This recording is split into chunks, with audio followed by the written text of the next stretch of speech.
I'd barely turned into the parking lot when I saw him, my husband, already surrounded by his colleagues near the entrance of the architectural firm where he worked. They were laughing, cufflinks flashing in the early sunlight, dress shoes gleaming like they'd never touched a sidewalk. I could see his posture stiffen the second my car came into view. It was involuntary, that little twitch in his jaw, the way his smile turned tight, how he turned his head just slightly, as if not fully acknowledging me. My car sputtered as I shifted into park. The engine gave its usual little cough, a sound I knew intimately after 12 years. It had character, that car, a 1998 Corolla in faded burgundy, windows that creaked when rolled, the cassette slot still jammed with a mixtape my dad had made for me back in high school. That car had taken me to job interviews, to night classes, to my father's funeral. It wasn't just transportation, it was memory on wheels. But all of that was invisible to the men in tailored suits now snickering beside my husband. "Is that junk still running?" one of them said loudly, chuckling like it was the most original thing he'd ever said. My husband Warren laughed too, louder than the others. "Yeah, that's my wife," he said. "She's a little attached to vintage things." The implication hung heavy in the air. They weren't just mocking the car. They were mocking me, my choices, my background, my refusal to trade in my past for something more palatable. I got out slowly, smoothing my dress over my hips, pretending I didn't hear, but my hands shook slightly as I locked the door. I caught Warren's eye for a split second. No apology, no concern, just a small smirk, and then, worse, dismissal. He turned back to his group, muttering something else I couldn't hear, and they burst out laughing again. As I walked away, the sound of their laughter followed me like perfume you didn't choose to wear. Inside the building, I pretended everything was fine. I always did. Smiled at the receptionist, complimented her earrings, dropped off Warren's forgotten lunch container at his office. He wasn't even there. Gone into a meeting, they said. Of course. He always had meetings when it was convenient to be unavailable. Meetings when my mother was in the hospital. Meetings when the roof leaked. Meetings when my heart broke a little more. The drive back was quiet. The car rattled over a pothole and I winced. Not because of the jolt, but because I could already hear Warren's voice later. "You really should stop driving that antique. It's embarrassing." I used to laugh it off. Lately, I just nodded. I pulled into our driveway, which Warren had recently repaved to match the aesthetic of the neighborhood. I parked farthest from the front door, as usual. He said it kept the car from being seen from the street. I knew the truth. He didn't want his friends or clients or golf buddies seeing that rust bucket and thinking he'd married below his level. Funny thing was, he had. I was born into a one-bedroom apartment above a tire shop. My dad was a mechanic, my mom a school secretary. We didn't have much, but we had enough. Enough to teach me pride, resilience, the importance of oil changes and eye contact. I never saw myself as less than anyone until I met people who made it their mission to convince me otherwise.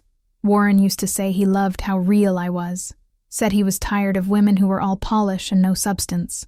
I guess polish grows on you when your promotions depend on your polish, and I guess substance gets in the way when all you want is shine. That night, over dinner, I didn't mention the parking lot scene. He didn't either. Instead, he talked about a potential merger, about how the firm might land the renovation contract for the new tech headquarters downtown.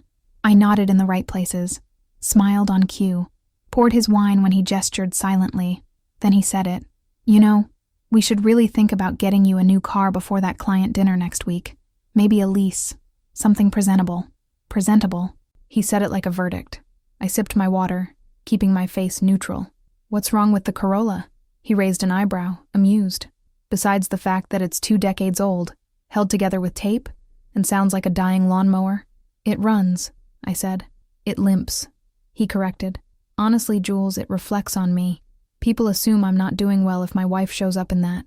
That. Not her car. Not your Corolla. Just that."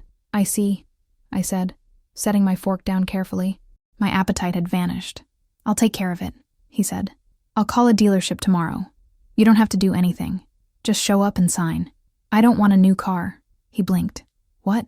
"I said I don't want a new car." His jaw tightened. "It's not about what you want. It's about what looks appropriate. Do you think I enjoy pretending we're middle class?" The words stung more than I expected, not because I didn't know how he saw me, but because he finally said it out loud. "I am middle class," I said softly. "You married me knowing that. Yeah, he said, pushing his chair back and standing. And I thought you'd want to evolve. Evolve, like I was a Pokemon stuck at level 1. He walked away without another word. The conversation, and my dignity, left behind on the cold marble table. That night, I sat in the garage after he went to bed, staring at the old Corolla. My dad had taught me to drive in this car. His scent was still faint on the upholstery, a mix of aftershave and motor oil. The steering wheel was cracked, the seatbelt buckle stuck sometimes, and the left mirror was held by a zip tie. But it was mine. It had carried me through the best and worst moments of my life, and now, apparently, it was a threat to my husband's ego. My hand reached for the keys in my coat pocket. Then I didn't start the car. I opened the glove box instead. Inside, in a worn leather folder, were a set of papers I hadn't looked at in months. Documents from a project I'd started before marrying Warren, a startup idea, business plan drafts, notes in the margins in my own handwriting. Back then, I'd had dreams. Now I had dinners where I was told what to drive. As I ran my fingers over the faded ink, something sharp and electric moved in my chest. Something I hadn't felt in a long time. Possibility. And somewhere deep inside that moment, under the sound of my own heartbeat, under the memory of laughter in a parking lot, I heard my father's voice again. Kid, it's not about the car. It's about who's driving it. I closed the glove box gently. Tomorrow would be different. Tomorrow, I'd stop letting someone else steer. And he had no idea what kind of engine I'd been keeping under this hood. Fine 3 days later, I pulled into the valet line outside the Delacour, a glass and marble monument to excess where Warren's firm was hosting a networking brunch. Technically, I wasn't required to attend. I never was. But when I said I'd stay home, Warren gave me that look, the one that said, "Don't make this harder than it needs to be." I knew the script. Smile. Wear something expensive enough to pass, but not enough to compete. Laugh at his boss's jokes. Avoid controversial topics like public schools, union rights, or, God forbid, the used bookstore I used to run before I married him. As I neared the front of the line, I saw Warren waiting near the entrance, surrounded by the same glossy-haired, perfectly postured crowd. He was mid-laugh when his gaze locked onto my car, and I saw his entire expression shift. His mouth froze, half open. His shoulders stiffened. The valet, a young guy in a pristine uniform, opened my door with visible hesitation, like touching the Corolla might soil his gloves. I climbed out, smoothed the front of my wrap dress, and handed over the keys with a smile. The valet blinked at me. "You sure you want this parked out front, ma'am?" I tilted my head. "Why wouldn't I?" He hesitated. "It's just not the usual." "Park it next to the Bentley," I said, then turned and walked toward Warren before he could say anything else. I could feel his fury radiating off him before I reached the sidewalk. "What the hell, Jules?" he hissed through clenched teeth, stepping in front of me. "Why would you drive that thing here?" "Because it runs," I said sweetly. "God," he muttered, rubbing his temple. "You're embarrassing me." The words landed like a slap. I glanced past him at the cluster of colleagues pretending not to listen. "Is that what this is? Embarrassment? I asked you to take the Lexus. I even filled the tank. I like my car," he scoffed. "No one likes a rusted-out Toyota with one headlight foggier than a San Francisco morning." I almost laughed. Almost. Instead, I whispered, "You used to like it. That was before I realized how stubborn you could be about appearances. This isn't cute anymore, Jules. It's tone deaf. Tone deaf. That's how he saw me now. A walking PR liability. He didn't notice that while he was scolding me. His boss, Mr. Trammell, had approached, holding a flute of mimosa and a perfectly raised eyebrow. "Everything all right, Warren?" Warren froze, then smiled so quickly I almost admired the performance. "Of course, sir. Just a little debate over classic cars." Trammell turned to me. "I must say, your car is refreshingly authentic." I smiled back. "It has personality. Hard to find these days," he said with a wink, before returning to the crowd. Warren was fuming. "You think this is a game?" "No," I said. "But I'm not a prop, either." We didn't speak for the next hour. Inside, I mingled. I'd learned long ago how to blend in without vanishing, compliment the caterer, listen more than speak, smile strategically. But today something felt different. As I sipped champagne and nodded politely, I began to notice how interchangeable everyone seemed. The women all wore the same nude lipstick. The men all laughed in the same octave. And Warren, he wasn't looking at me like he used to. Not like when we met, when I was a whirlwind in denim and ambition, arms covered in ink from labeling used books, talking about sustainability and storytelling and social equity. He used to say I grounded him. Now I was dead weight. And that evening, as we drove home, yes, in the Lexus, I stared out the window while he vented about a missed connection with a hedge fund rep. If you hadn't drawn attention to yourself, I didn't. You arrived in that car. That's drawing attention. I didn't respond. There was no point. When we got home, I walked straight to the garage. The Corolla sat quietly under a dim bulb, its faded paint soft in the low light. I climbed into the driver's seat and shut the door. For a while, I didn't move. Then I opened the center console and took out a manila envelope I hadn't touched in 2 years. Inside were a business license under my maiden name, the trademark certificate for a small publishing imprint I started and then abandoned, account statements from an LLC account Warren didn't know existed, a contact card from a man named Jacob Dyer. I traced his name with my thumb. Jacob had once been Warren's closest friend, until a business dispute tore them apart. Jacob had gone solo, taken 2 key clients, and disappeared from our dinner table conversations like a banned subject. But he hadn't disappeared from Denver. He was louder than ever now, and, from what I could tell, thriving. Last I heard, he was launching something new, something Warren had scoffed at over cocktails. He's trying to build a conscious real estate model, whatever the hell that means. But I remembered Jacob differently. He was the first person to read my early business proposals and not laugh. He said I had infrastructure disguised as poetry. He said I understood people, not just numbers. And now? Now I was tired of being tone deaf, tired of being the footnote in someone else's power play, tired of watching myself shrink to fit inside someone else's success. I took a breath, pulled out my phone, and found the last message Jacob had sent me, over a year ago. Still believe in your idea. If you ever want a partner who listens, call me. I hit reply. Lunch, my treat. I want to talk about personality, and maybe engines. Then I hit send. And for the first time in a long, long time, I didn't feel embarrassed. I felt ignition. Jacob responded in under 10 minutes. Tomorrow. Wanan. Mabel's on Pearl. Bring your blueprints. Figurative or literal. His message made me smile, then immediately panic. Blueprints. I hadn't looked at those documents in over 2 years. Somewhere between the engagement party and the guest list for our wedding, I'd started putting myself into storage. My business idea had become a folder. My opinions had become compromises. My instincts had become hesitations. But now, sitting alone in the garage while Warren blasted golf highlights upstairs, I realized I still had the bones of something good. Something mine. I dusted off the folder again. The one with the logo I'd hand-sketched during a sleepless night.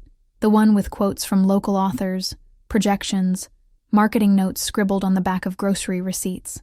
It wasn't polished, but it was personal. It was proof that I had once been more than someone's wife, and now it would be a starting point. The next morning, I made Warren his usual breakfast. Poached eggs, wheat toast, avocado sliced precisely, coffee with oat milk heated but not frothed. I served it wordlessly, noting how he didn't look up once from his phone. You have therapy this week? He asked, mid-scroll. I haven't scheduled anything. Maybe you should. You've been difficult lately. I stared at him. Difficult? I swallowed it. Then he added, by the way, my mother's hosting a dinner Friday. She's requested that you not wear flats this time. It's not flattering on camera angles when they take pictures for the society column. I blinked once, slowly. Camera angles? Yes, you know how she is. Everything's about presentation. And what exactly am I presenting? He looked up for the first time. Stability. Taste. That we belong in this world. We. I wanted to laugh. Warren, I said carefully, do you actually believe I don't belong in this world? He scoffed, as if it was a ridiculous question. You grew up over a mechanic's garage. Your dad fixed trucks for God's sake. My mother worked with senators. We don't come from the same world.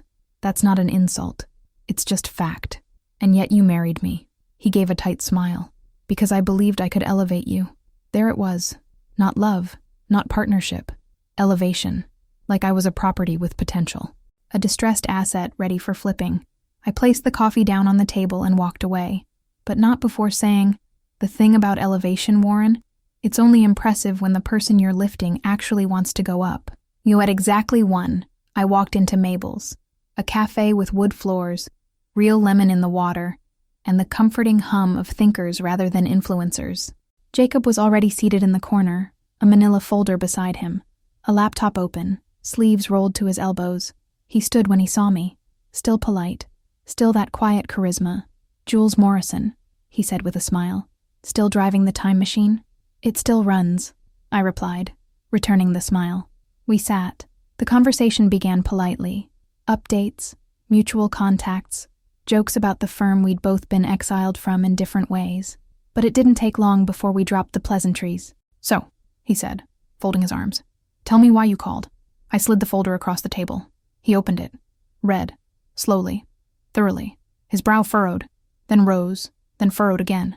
He flipped a few pages back, read again. Then he looked up. "You were sitting on this?" "I was surviving, supporting Warren's rise. My stuff got shelved." He nodded. "That tracks. You always had more vision than he knew what to do with." I sipped my tea. Jacob leaned back. "This is good, Jules. Like, good. The local publishing niche, community stories, cross-platform content. And this angle, storyhood, turning neighborhoods into narratives, it's original. It has heart." I felt something tighten in my throat. No one had said that in years. "It needs work," I said quickly, "and capital, and someone who actually knows how to build distribution." "I do," he said, "and I've been looking for a new media arm." I froze. "I thought you were doing commercial real estate now." "I am. But the next phase of my portfolio includes creative outlets, tied to local development. I've got the infrastructure. You've got the soul. We'd be complementary partners." "And Warren?" Jacob shrugged. "He chose his world. I chose mine. You're free to choose yours." The words sounded simple, but they weren't, because choosing my world meant walking away from the one I'd been trying to survive in for 3 years. "Still," I said, "what would it look like?" "If I said yes?" He leaned forward. "It would look like your car pulling up in front of the same places that used to mock it, and people realizing the engine under the hood was smarter than all of them." I exhaled. Okay, let's talk numbers." And that night, Warren had another event. He didn't ask if I wanted to come. He just said, "Wear the blue dress this time. It photographs better." I didn't answer. I simply looked him in the eye and said, "I've got a meeting." "With who?" "A friend." "What friend?" I let that question sit unanswered. Later I sat in the garage again, the Corolla quiet beside me. I touched the steering wheel, the dash, the seatbelt. My father's voice echoed again. "They'll tell you your car makes you small, but it's your name that makes you large. Don't ever let them trade your name for a logo." I opened a new bank account that night, under my maiden name. And when Warren asked me, days later, why I'd taken the Lexus in for detailing when he needed it, I simply smiled and said, "Some things need to be seen properly before you hand them back."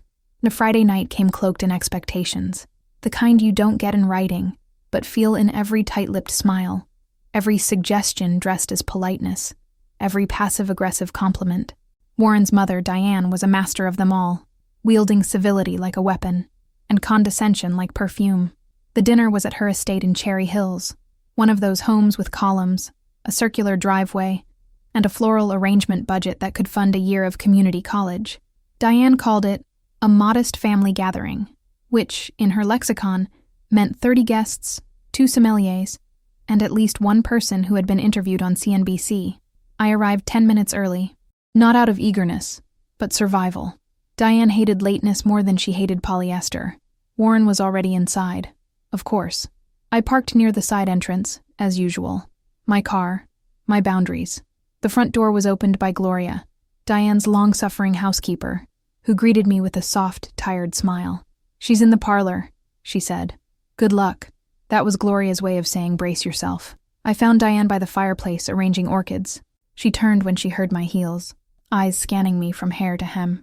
"That's the dress?" she said flatly. I paused. "Yes, I thought it was appropriate," she hummed. "I suppose it's sufficient." Then, without missing a beat, "You remembered not to wear flats, I hope?" I smiled tightly. "Heels. 3 inches. Exactly. Good. We must all make sacrifices for beauty." And with that, she turned back to her flowers as if I'd been dismissed. Dinner was a blur of crystal glassware, cutlery configurations, and carefully choreographed small talk. Warren was seated beside a client from Scottsdale who was explaining the tax advantages of art collecting. I sat across from Faith, Warren's younger sister, whose life revolved around boutique Pilates, networking brunches, and chronic passive aggression.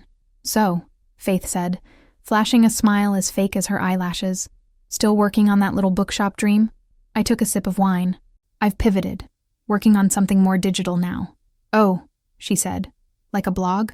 "No, like a media company." She blinked. "That's ambitious. What kind of content?"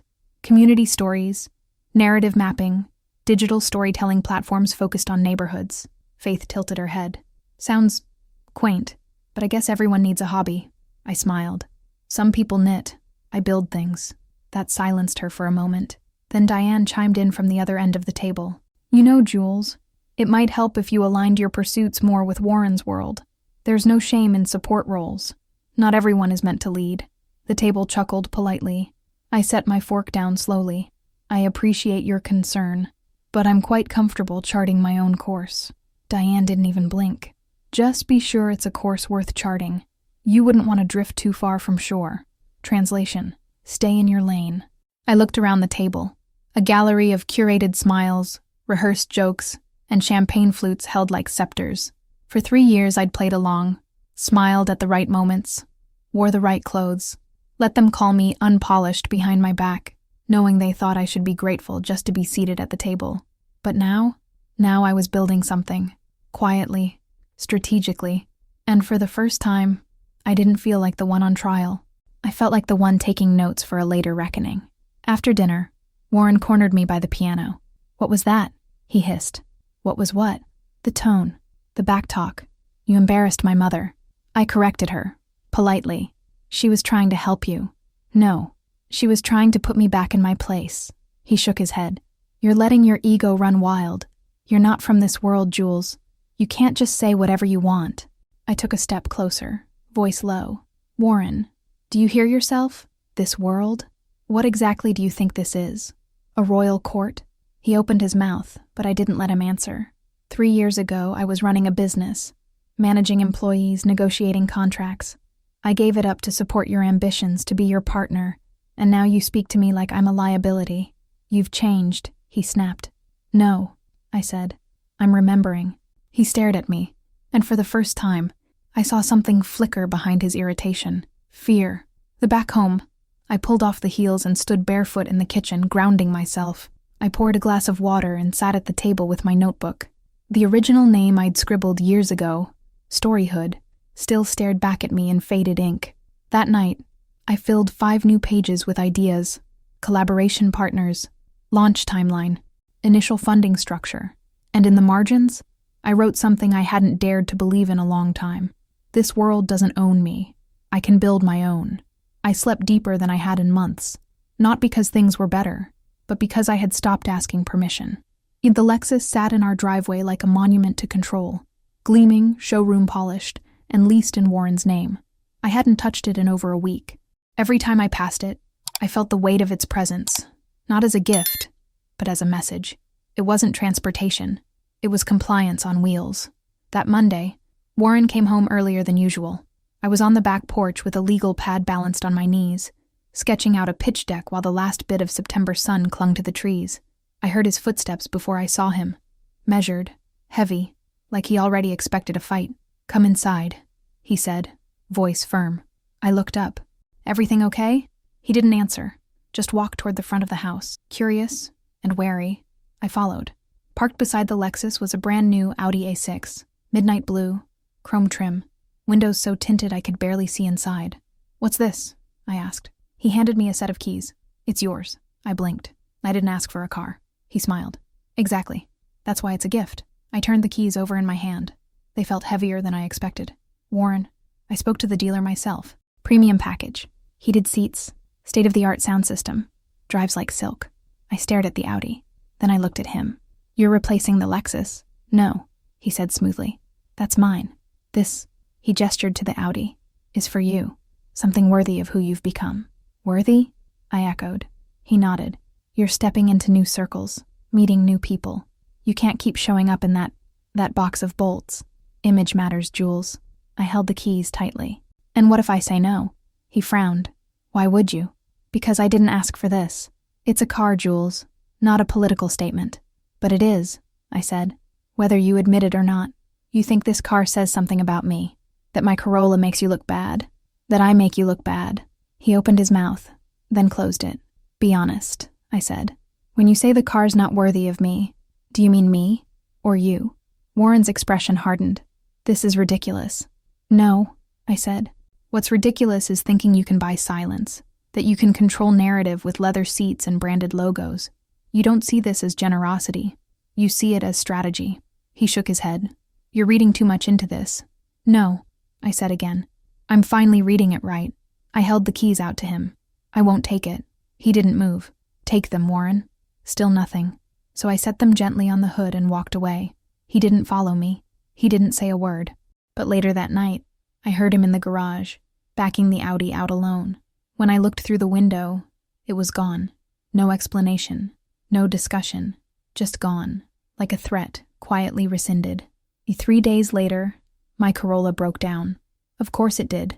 I was on my way back from meeting Jacob and 2 potential creative partners when the engine sputtered, coughed, and finally sighed its last breath on the side of 6th Avenue. I coasted it to the curb and sat for a moment in the silence. No panic, no tears, just silence. I pulled out my phone and opened the number labeled Dad's Guy, Ray, a mechanic my father had trained, someone I hadn't called in years. Still driving the Burgundy Beauty? He asked when he picked up. She just coughed her last breath. I'll tow her in. Give her a week. I'll see what magic I can work. Thanks, Ray.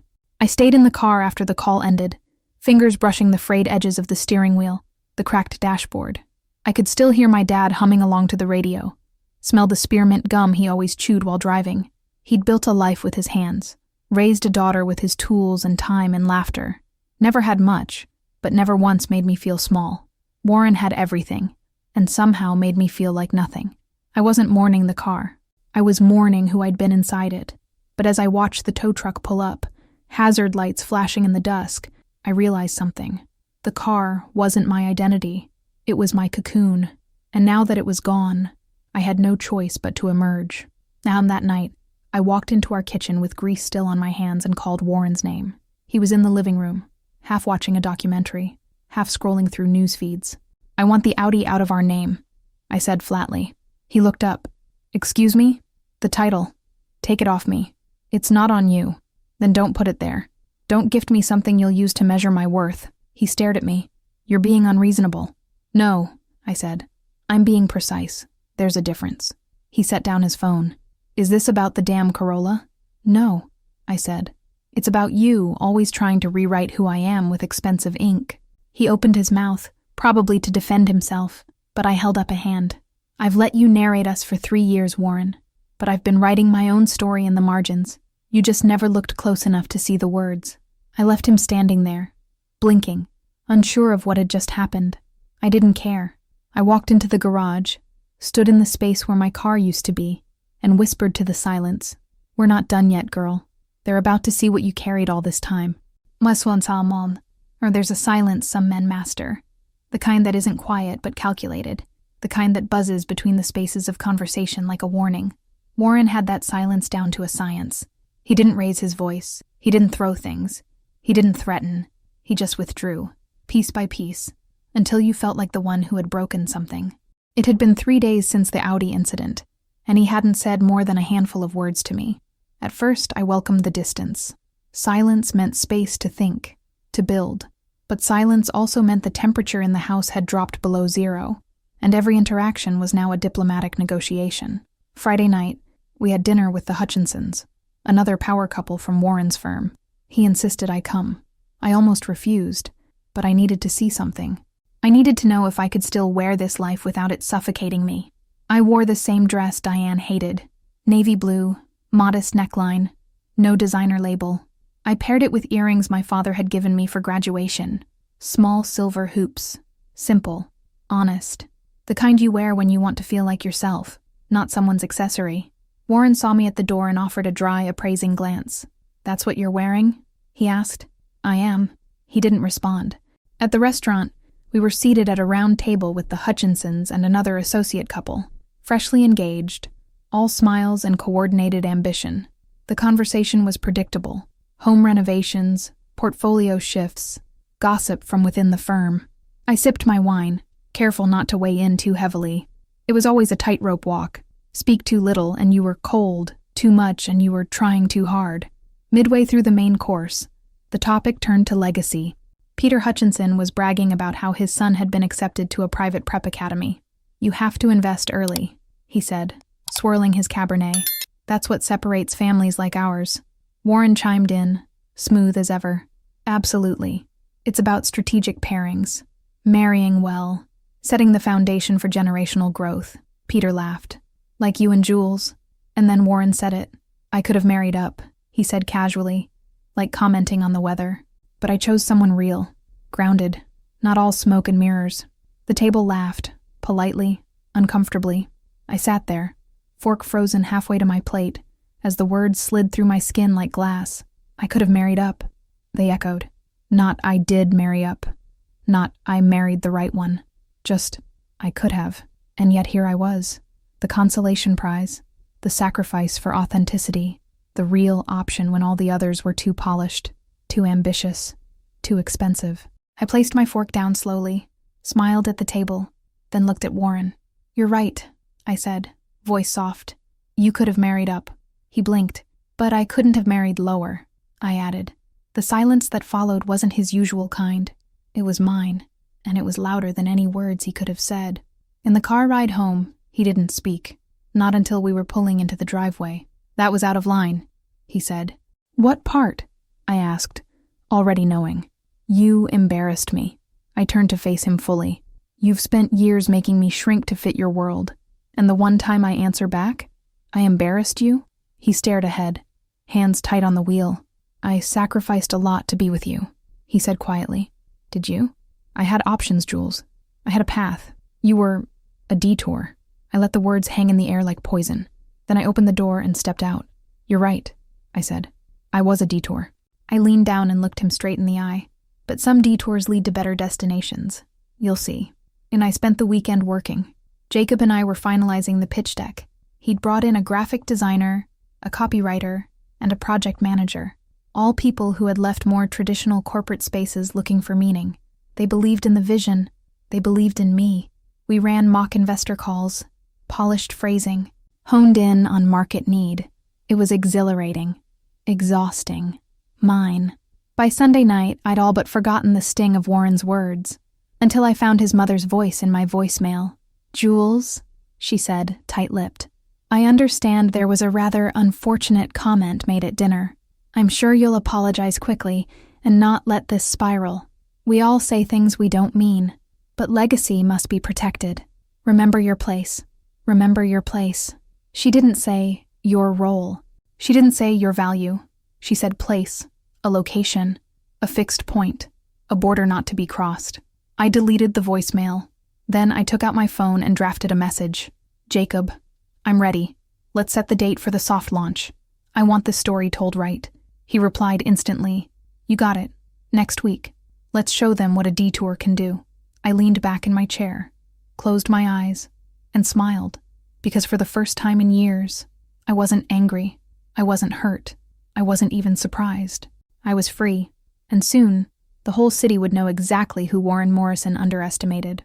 I didn't tell Warren about the soft launch.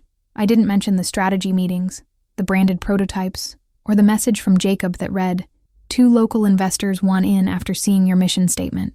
I didn't even mention the press inquiry from a lifestyle blog that wanted to feature the woman bringing old neighborhoods to life through modern storytelling. Not yet. It wasn't that I was hiding. It was that, for once, I didn't owe him a front row seat to something he never believed in. So I let the days pass in silence. I smiled when necessary, nodded when expected, made small talk about traffic and weather and the wine he liked from Sonoma. But behind the stillness, I was building momentum. And Warren was unraveling. It started small. He forgot meetings, became short with the house staff, snapped at Faith over speakerphone for dragging her heels with her foundation paperwork. Then one evening, he came home with 2 drinks from the country club, one for him, none for me, and the smell of expensive scotch soaked into his blazer. I was sitting in the living room, reviewing the editorial calendar we'd drafted that afternoon. A mug of mint tea beside me, my laptop screen glowing with color-coded sections. Authors, communities, story arcs. He walked in and stared at me, then said, "What is this? Another one of your projects?" I glanced up. "It's work," he scoffed. "Work?" "Yes, that thing people do to earn a living." He set the glass down hard on the table. "You don't even work, Jules." I blinked slowly. "Excuse me? You play around. You start things. You get excited about little side ideas and never follow through. That's not work. It's a hobby." The words didn't sting like they once would have. Instead, they clicked into place like the last piece of a puzzle. "This hobby," I said calmly, "has meetings scheduled with 2 local investors, a launch plan, and a strategic partnership with a real estate innovator. It's been featured in a regional lifestyle publication. And I did it without your name, your network, or your money." He laughed, cold and sharp. "So what now? You're a businesswoman again? Building empires from recycled paperbacks and borrowed buzzwords?" "No," I said. "I'm a founder, building something that actually helps people." Warren walked to the window, pacing. "I've carried this marriage," he muttered. "Carried you. I gave you stability, a home, status, everything."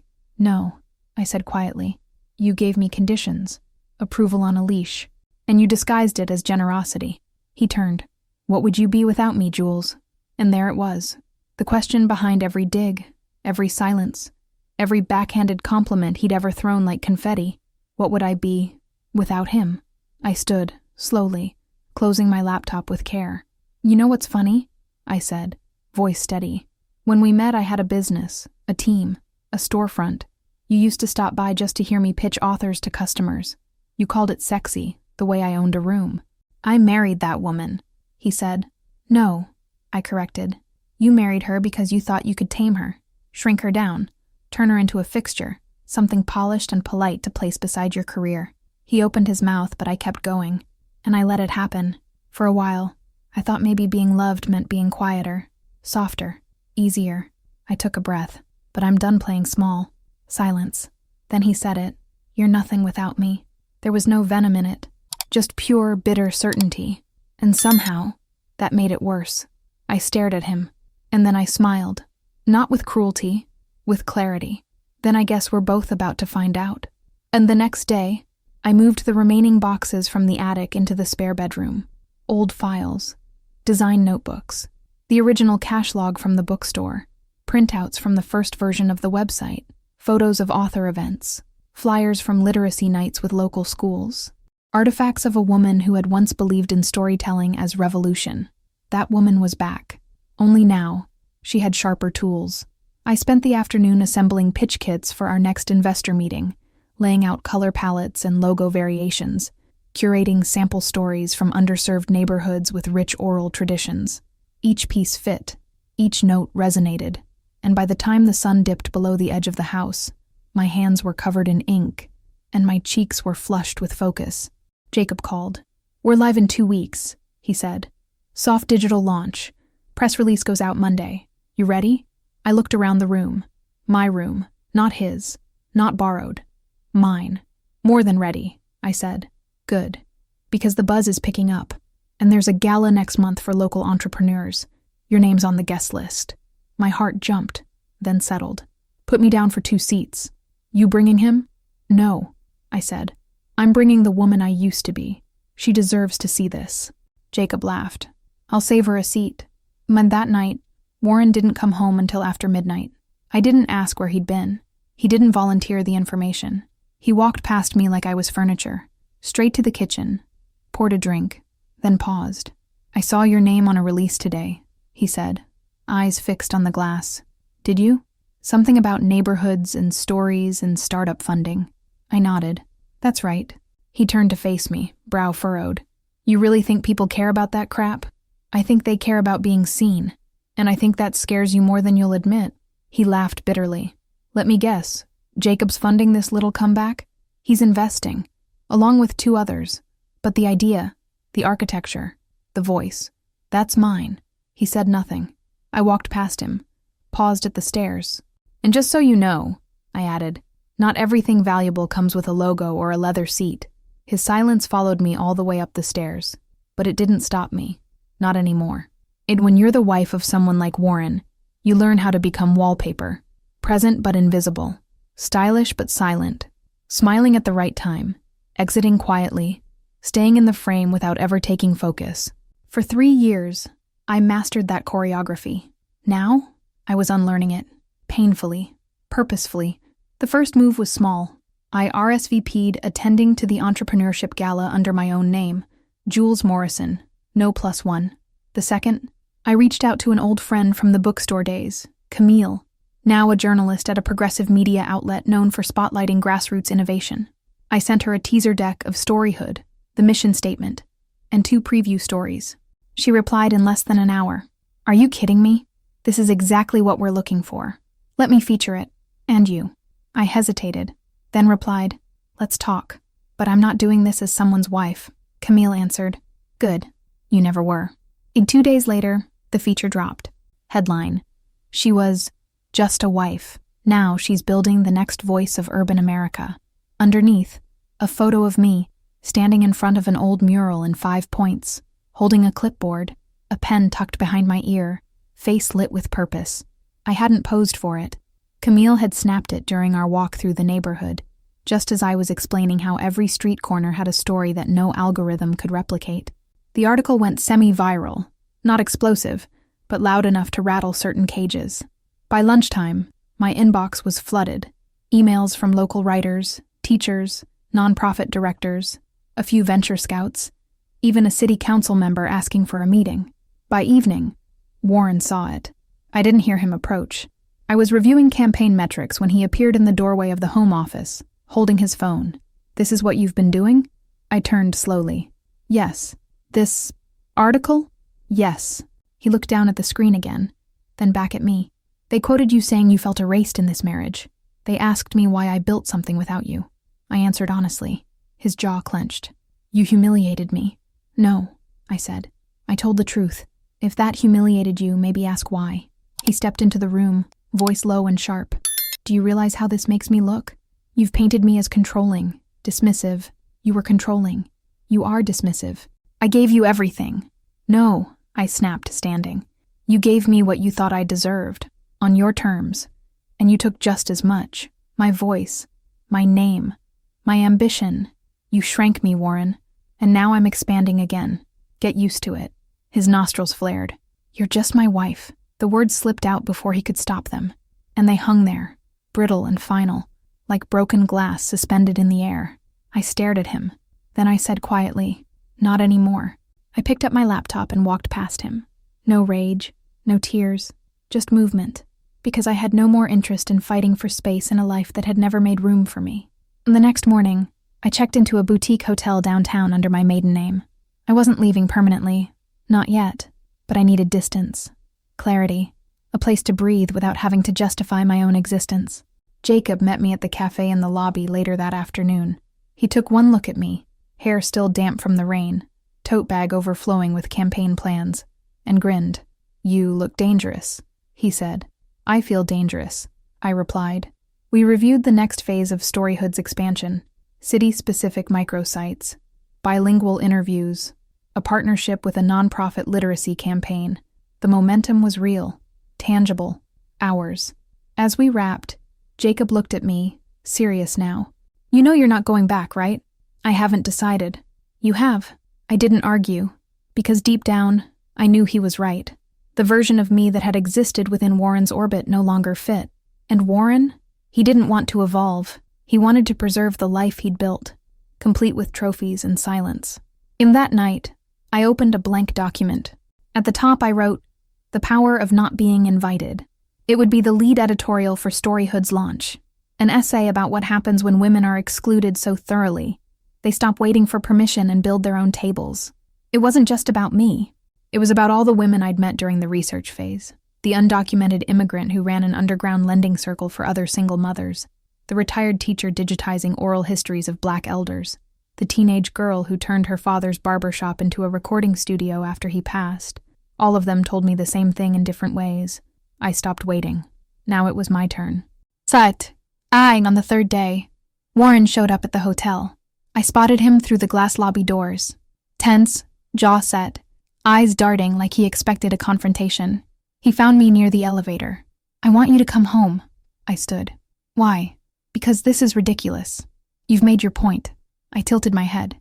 "This isn't a protest, Warren. It's a decision." His voice dropped. "We can fix this.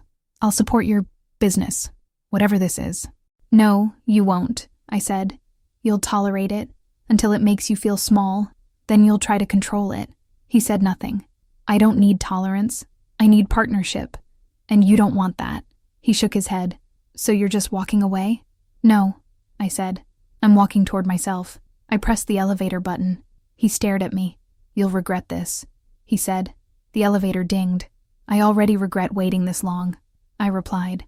And with that, I stepped inside. As the doors closed, I caught a glimpse of his reflection. Blurred, angry, lost. But I didn't feel guilty. I felt clean. And the restaurant was hidden behind a bookstore. Not by accident. Jacob knew me well enough to understand that if we were going to talk business, real business, it couldn't be in a boardroom with fake leather chairs and filtered water. It had to feel like a conversation, not a transaction. Mabel's, on 12th and Vine, had no sign on the street. You walked through the narrow aisle of secondhand fiction, past the shelf labeled Lost and Found, where stray bookmarks and handwritten notes were taped for discovery, then into a courtyard with hanging plants, mismatched chairs, and the smell of garlic and pine. I arrived a few minutes early, not to impress, just to breathe. The week had been a blur. Investor calls, team meetings, media requests. Storyhood was more than alive. It was pulsing, sprinting, demanding. I was finally visible again. But visibility came with weight, not all of it welcome. Jacob arrived right on time, in dark jeans and a slate gray blazer, sleeves pushed up like always. He looked casual, but his eyes, they were focused, clear, like he was about to make a move he'd been rehearsing for days. He greeted me with a hug that lingered half a second longer than it should have. Then we sat. No small talk, just coffee, bread, and business. "I've been thinking," he said, tearing off a corner of focaccia, "about how far this can actually go." "So have I." He studied me. "You're thinking Denver." I nodded. "To start." He shook his head. "I'm thinking national." I raised an eyebrow. "That's a leap." "No," he said. "It's a launch. What you're doing, telling neighborhood-level stories, building platforms for local voices, creating a bridge between cultural history and economic narrative. It's scalable. It's timely. And it's missing from the media space." He slid a folder across the table. Inside, a proposal. Not just funding, equity. He wanted to formalize the partnership, not as a silent backer, as a co-founder, an official title. A 40-60 split, majority to me. It was generous, strategic, terrifying. I read it twice, then looked up. "Why?" He leaned forward. "Because I believe in it. And because I believe in you." I exhaled. "That's not nothing," I said. "It's everything," he replied. I closed the folder slowly. "Warren always said he made me who I am," I murmured. "But this is the first thing I've built where I don't feel like I'm reacting to someone else." Jacob nodded. "This is yours, entirely." We sat in silence for a moment. Then he said, "But you don't just need infrastructure. You need protection." I frowned. "From what?" "From him." I didn't answer. "I've seen men like Warren," Jacob continued. "They don't take loss lightly, and they don't always fight fair." I swallowed hard. "He doesn't know how to lose quietly," I admitted. Jacob's voice softened. "Then let's make sure he doesn't get the chance to rewrite your ending." But after lunch, I didn't go back to the hotel. I went to the courthouse. I requested a business license amendment, updated the legal documentation on Storyhood's ownership, added a formal separation of assets clause to the LLC, triggered by pending divorce. Because yes, I had finally used the word, divorce. Not screamed, not wept, just signed. It wasn't an explosion. It was an exit, measured, final, clean. The clerk handed me the stamped forms without ceremony. But in my mind, I heard a door shut, and I didn't flinch. And later that evening, back at the hotel, I opened my email and found the official confirmation. "Your EIN has been updated. You are now listed as the primary operating officer of Storyhood Media, LLC. Underneath, a short note from Camille. I hope you know what you're doing, because the world is watching now, and I think they're rooting for you." I wrote back, "I hope so too, but even if they're not, I'm still running. Around 9:30 p.m., I received a text from an unknown number. You think you've won, but you'll regret humiliating me. Everything you've built, I helped you survive long enough to do it. You owe me. No name, but I didn't need one. Warren had finally cracked. Not through lawyers, not through reason, but through ego. I stared at the screen for a long moment, then deleted the message. No reply, no reaction, nothing. Because silence used correctly can be louder than rage. And this time, it was mine. Rain, 2 weeks after the launch of Storyhood, I walked into the dealership not as someone's wife, but as a business owner. The place smelled like polished ambition. Leather, air fresheners, and deals negotiated in silence. The floors gleamed, the windows glistened, and every car on the floor had that showroom hush, like they were waiting to be chosen, but pretending not to care. A young sales associate greeted me, clipboard in hand. Looking for something in particular, ma'am? I smiled. Something with presence.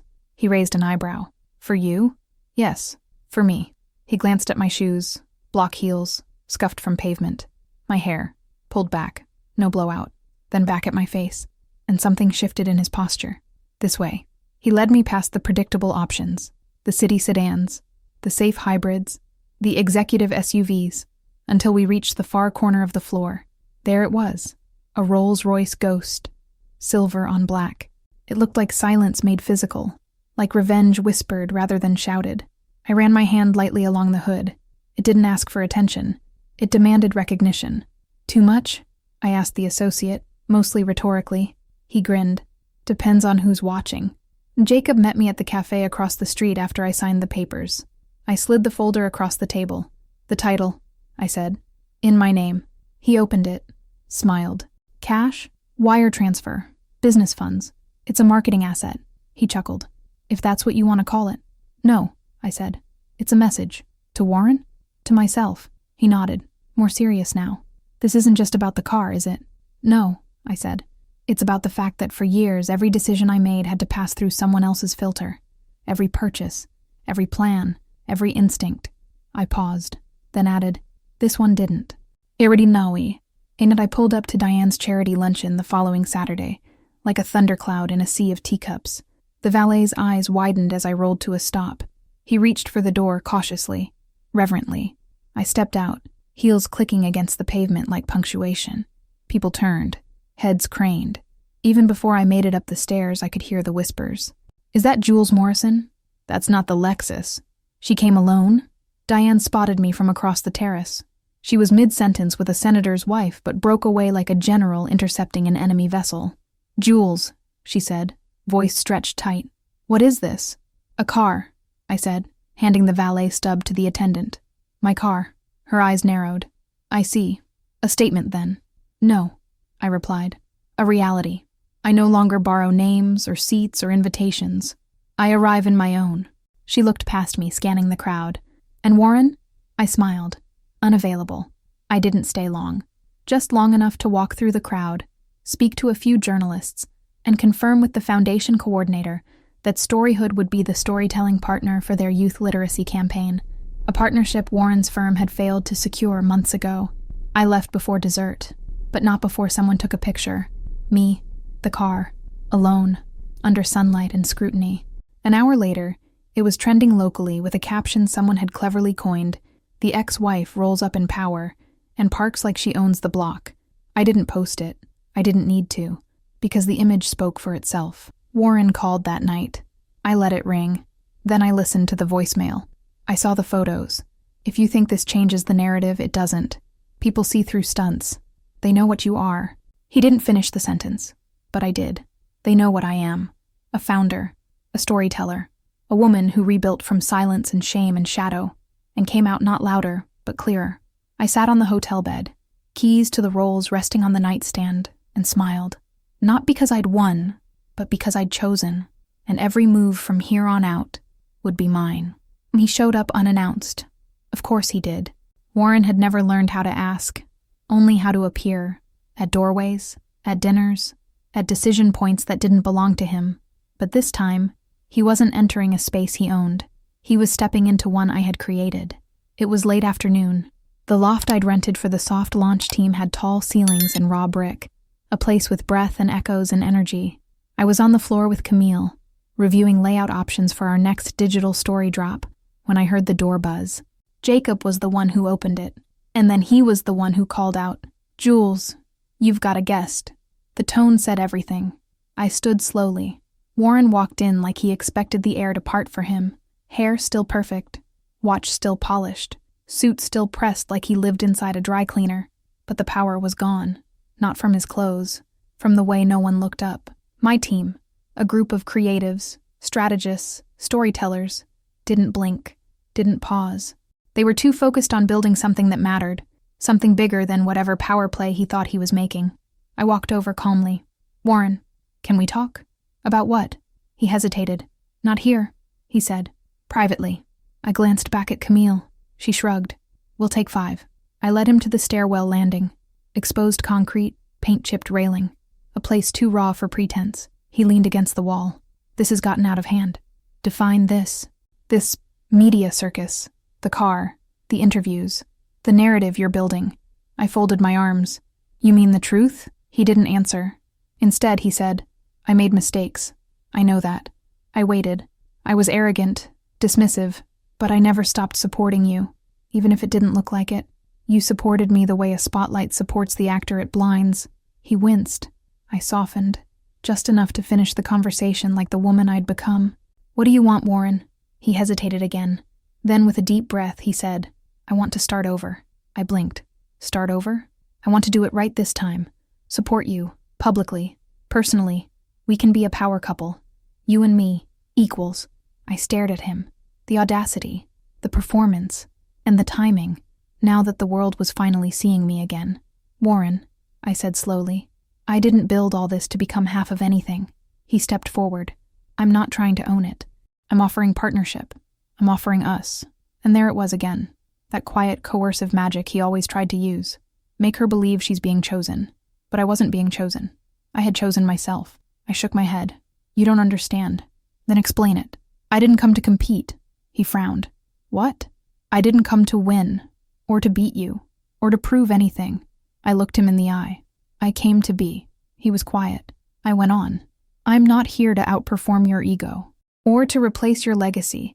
I'm here to live mine, fully, loudly, without asking for your permission or apology." He looked away. For the first time in our entire relationship, he didn't have a comeback.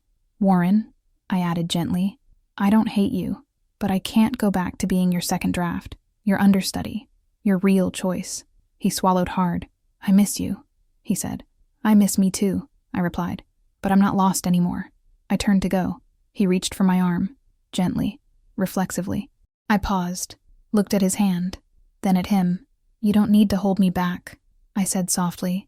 "I'm not running anymore." And back inside, Jacob gave me a look. "You good?" I nodded. "I'm not mad," I said. "Just tired of shrinking for men who want credit for standing next to me." Camille smiled. "Then stand taller. We've got a city to wake up." I sat down, pulled up the layout draft, and exhaled. I wasn't at war. I was at work. The stage wasn't grand. It was a reclaimed high school auditorium, converted into a community innovation hub. The floors were old wood, worn smooth by decades of footsteps. The curtains were navy blue, sun-faded at the edges. The folding chairs creaked when people shifted, but none of that mattered, because every seat was filled. The city had shown up, not for a gala, not for a fundraiser, for stories. The kind that don't make it to press releases or dinner tables or headlines. The kind whispered between generations, scribbled into notebooks, passed over kitchen counters and through barbershop chairs. The kind that build cities from the inside out. This was Storyhood's first public showcase. We called it The Names We Carry. 10 voices, 10 neighborhoods, 10 truths. I was the last speaker, not because I was the most important, but because I was the reason the platform existed. I stood backstage, listening as a 15-year-old girl named Eleni told a story about her grandmother hiding banned books under her floorboards during the dictatorship in her home country. Her voice shook, but her words didn't. They were firm, proud, free. When she finished, the room stood, not politely, righteously. I walked out into that energy like stepping into a current. Microphone in hand, spotlight soft on my shoulders. My palms were dry, my heart steady. I didn't need notes. I didn't need a script. I began simply. My name is Jules. Pause. Soft applause. My last name used to be Morrison. A beat. Before that, it was Santiago. Stronger applause. That name, Santiago, was on every school paper I ever turned in, every job application, every award. It's the name my father carved into his toolbox and my mother embroidered onto my jacket. I glanced around the room. But somewhere along the way, I traded it. Not just the name, but the shape of my voice. I let myself be rewritten. Quieter. Softer. Smaller. Nods. A few murmurs of recognition. I was told I didn't belong in certain rooms. That I should be grateful for access. That ambition should be adjusted to fit the man beside me. I held their eyes. But the truth is, the world didn't change when I married into power. It changed when I stopped asking permission. Applause again. Not thunderous. Steady. Rooted. I built this platform because stories are not just memories. They're maps. They show us where we came from, who we belong to, and where we have the right to go. I paused, then leaned forward, not toward the mic, but toward the room. And this is what my name sounds like. The applause rose. This time, it thundered. Not because of volume, but because of weight. After the event, people lined up to speak to the contributors, to hug Eleni, to pitch ideas, to donate, to ask how they could help. No one asked me about Warren. Not one. Instead, a retired librarian told me she'd saved storybooks from demolition when the downtown branch closed. She wanted to scan them. Could Storyhood help? A single father said he'd been recording bedtime stories in his own voice for his son and didn't know they had value. Could he share them? A teenager asked if he could write about how the corner store on 14th saved his life by offering him his first job. I said yes, to all of it. To every voice, every map, every version of survival reimagined as pride. Jacob came up beside me at one point and handed me a small envelope. What's this? Check from a donor. She said you reminded her of her daughter, the one who stopped talking after college because the world told her she was too much. I opened it. 5 zeros. No strings. Just belief. I tucked it into my bag like a note from the future. Chatur sorrow. Later that night, I stood alone in the Rolls, parked beneath a street lamp, engine off, windows cracked. Silence. But not the suffocating kind. The holy kind. I looked at my reflection in the rearview mirror, not to fix my makeup, to remember this face, this woman, this version of me who no longer needed to be seen through anyone else's lens. I whispered my full name, Juliana Santiago, not for anyone else, just to hear it, to feel the power of a name unburdened by erasure. And when I stepped out of the car, heels clicking against the pavement, I didn't feel like a woman who'd escaped. I felt like a woman who'd arrived. The article dropped on a Tuesday. I wasn't warned. No publicist, no heads up from Camille, no, hey, this is going live tomorrow. It simply appeared, like most truths do, in the middle of an ordinary morning, right between a canceled Zoom call and my second cup of coffee. I opened the link absent-mindedly, expecting another short feature about community storytelling. Instead, I saw my face, full screen, confident, unapologetic, and the headline beneath it, she used his name to build hers, and then gave it back. The story was long, 8,000 words, maybe more, but it read like a reckoning. It didn't start with Warren. It started with me, Juliana Santiago, daughter of a mechanic and a nurse, founder of Storyhood Media, speaker, activist, architect of a rising platform amplifying the lost narratives of overlooked cities. Camille had done her homework.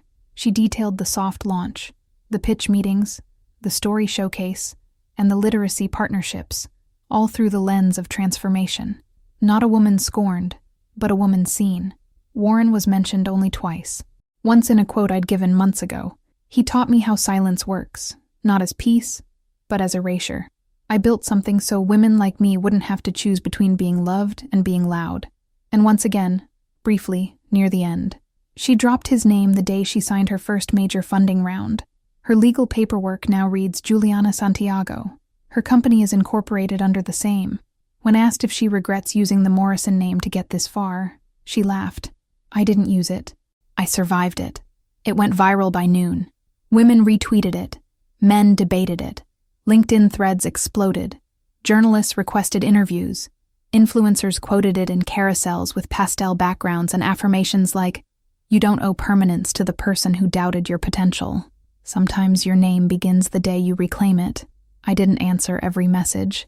I didn't need to. The story was doing the work for me. Warren sent flowers. A large white bouquet, lilies and orchids, with a small envelope that read, "Congratulations on the story. You always knew how to shape a narrative." No name, no apology. Just the quiet implication that he still saw this as performance, not power. I left the bouquet in the building lobby. It wilted 2 days later. Unclaimed. Unmissed. In that same week, I was invited to keynote a conference on women in media. At first, I hesitated, not because I doubted the content, but because part of me wondered if stepping onto that stage meant finally closing the last door on my past life.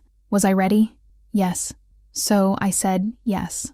The conference was held at a sleek downtown hotel, the kind Warren used to drag me to for political fundraisers and quarterly retreats. The lobby looked the same, all marble and chandeliers and hushed professionalism. But the name on the event posters? That had changed. Juliana Santiago, founder and CEO, Storyhood Media. I stood backstage in a navy jumpsuit, heels grounded, breath steady. No one was holding my notes. No one had written my intro. No one had framed my voice. This was me, full volume.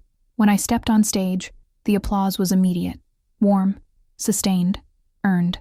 I opened with a story, not about Warren, about my father, about how he once rebuilt the same carburetor 4 times because the noise wasn't honest yet, about how he told me machines, like people, will tell you what they need, if you listen long enough. I stopped listening to myself for years, I told the room, because the world convinced me someone else had a better plan for me than I had for myself. Heads nodded. Eyes welled. I went on. I built Storyhood not to prove anything, but because I was tired of being edited, tired of being introduced as a role instead of a voice, tired of asking to be heard. A pause. And I know I'm not alone. The standing ovation didn't come at the end. It came right there, midway, because sometimes people don't wait until the final word to honor what's true. After the speech, a young woman approached me near the water station. She couldn't have been older than 22. Her hands trembled slightly as she held her phone, screen open to a draft email addressed to a scholarship board. "Can you read this?" she asked. I was scared to send it before, but now I read it. It was strong, honest, not perfect, but real. I looked at her. "Send it," I said. She smiled through tears and hit send, not to me, to herself, because that's what this had always been about. Not a car, not a name, not even Warren, but legacy, the kind we write ourselves. Yeah, the envelope arrived without warning. No email, no text. Just cream-colored cardstock with a wax seal, a deep green stamp embossed with the letter M, surrounded by gilded ivy, hand-delivered to the Storyhood office by a courier in a blazer too crisp for 10 a.m. Camille signed for it and raised an eyebrow. "You expecting royalty?" I took it slowly, turning it over in my hands. It was unmistakably her style. Diane Morrison, queen of the carefully curated guest list, hostess of the private, the prestigious, the powerful. Nothing in her world happened by accident. Inside was a single, stark sentence. "You are cordially invited to the 10th Annual Morrison Foundation Gala as a guest of honor." Guest of honor. Camille looked over my shoulder and let out a low whistle. They really don't know who they're dealing with. Jacob, across the room, asked, "Is this a trap or a coronation?" Neither, I thought. It was an invitation to rewrite the ending, and I would accept. Not because I needed their approval, but because I no longer feared their room. The gala was held in the Morrison Estate's private event hall, a glass and stone structure that Warren once referred to as legacy in architecture. I arrived alone. Of course I did. The Rolls pulled up silently along the half-moon driveway. The valet didn't flinch this time. In fact, he smiled. "Ms. Santiago, we've been expecting you." Inside, the room was a cathedral of ambition. Crystal chandeliers, velvet drapes, a string quartet playing something that sounded expensive and forgettable. The crowd turned the moment I entered. I wasn't in a ball gown. I wore a tailored black pantsuit, sharp at the shoulders, flowing at the waist, with a satin collar and pointed heels. No glitter, no neckline to distract. Just power, unmistakable. A murmur followed me, soft, pointed. She came. She really came. I didn't look for Warren. I didn't need to. He would find me. And he did.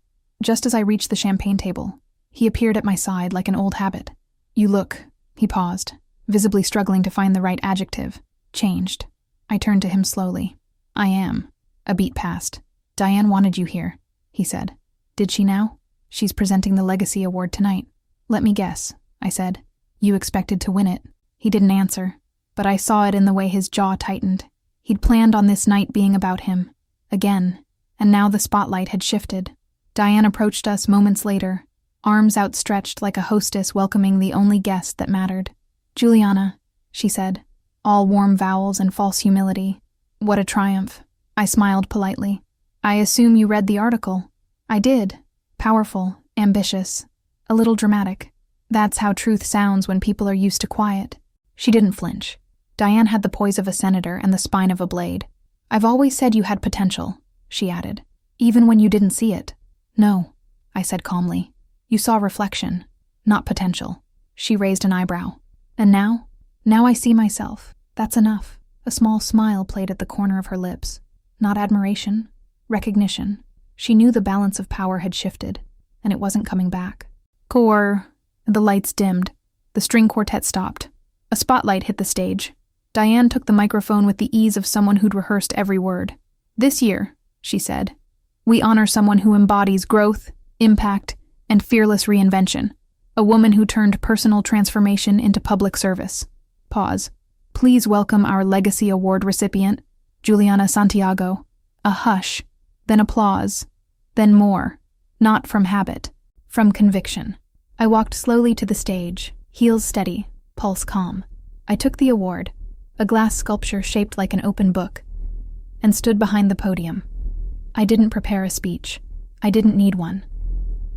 My name is Juliana Santiago, I said clearly, letting the sound of it settle into every corner of the hall. And I accept this award not as validation, but as confirmation, that even the rooms that once tried to quiet you will one day amplify your voice. The audience was still. I glanced at Warren, his face unreadable. I glanced at Diane, her hands folded, lips pressed tight. Then I turned back to the crowd. I used to walk into rooms like this wondering if I belonged, I said. Tonight, I don't wonder. I know.